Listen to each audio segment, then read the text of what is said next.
Six schedule क्या है? ये आरक्षित क्षेत्र है जिसमें सरकार की दखलंदाजी, मतलब विधानसभा और लोकसभा की दखलंदाजी नहीं हो सकती। असल सरकार ही वहां निर्णय ले सकती है, और असल सरकार ग्राम सभा है। तो ग्राम सभा की परमिशन के बिना वहां कोई नहीं जा सकता, और ये बात आदिवासियों को पता है। तो आदिवासी सरकार के किसी भी अधिकारी को वहां एंटर करने नहीं देते, तो उनको नक्सली बनाया जाता है। मतलब जैसे उनको उधर क्या करता है, मणिपुर देखिए। मिजोरम के अंदर उधर है जो। हाँ हाँ, वो नक्सलवाद नहीं था वहां, असल में एक भी आदमी नक्सली नहीं था। उन्होंने क्या किया, जो पुलिस वाले जिस तरह से सबूत प्लांट करते हैं और ये सुरक्षा बल वाले, वहां वो लोग अपने खेतों को बचाने के लिए अपनी लाठियों से मतलब रक्षा कर रहे थे, निहत्थे होकर, मतलब लाठियों से नहीं, मतलब निहत्थे ही।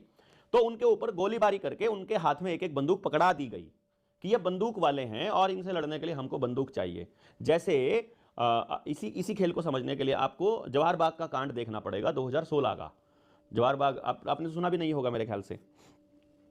मथुरा में जवाहर बाग कांड बहुत पुराना कांड है। इसमें अखिलेश यादव की सरकार थी, जिसमें रामवृक्ष यादव रुपए के मसले पर सरकार से सवाल पूछ रहा था, और वहां 6 महीने से धरना लगा रहा था शांतिपूर्ण तरीके से। तो सरकार ने जब देखा कि ये नहीं उठ रहे हैं, तो किसी ने कोर्ट के अंदर जो है अर्जी डलवाई अपने ही आदमी से, अब मतलब सरकार ने ही, और वहां कोर्ट ने यह कहा कि जगह को खाली कराओ, हमें नहीं पता कैसे कराना है।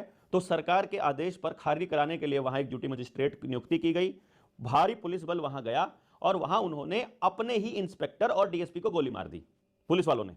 क्योंकि बाद में यह तथ्य सामने आया था कि डीएसपी जो इंस्पेक्टर की, जो सब इंस्पेक्टर की जो मौत हुई थी, वो पुलिस की गोली से हुई थी एक्चुअली। तो असल में उन्होंने क्या किया, अपने ही अफसर को गोली मार के उसके बाद निहत्थे लोगों के ऊपर गोलीबारी कर दी।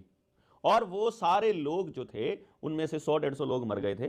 बताए थोड़े थे कि 80-90 लोग मरे हैं, ज़्यादा मरे थे। बहुत से लोग अपाहिज हो गए, किसी की टांग कट गई, किसी के बाद में आंखें चली गई, किसी का पता ही नहीं चला, किसी को उठाकर ले गए, वो तो आज तक पता नहीं चला, उनके अंग बेचे कि क्या किया, कुछ नहीं पता चला। तो ये जो कांड है, इस कांड का ना तो मीडिया में कभी कुछ जिक्र आया, ना ही इस कांड के बारे में कहीं चर्चा होती है, और रुपए का मसला यूं का यूं दब गया 2016 के बाद। नहीं तो पूरा देश समझ रहा था कि ये तो सारा घपला चल रहा है।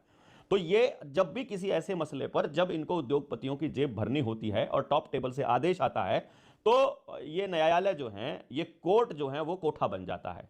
ये न्याय करने की बजाय फैसला चालू करने देते हैं।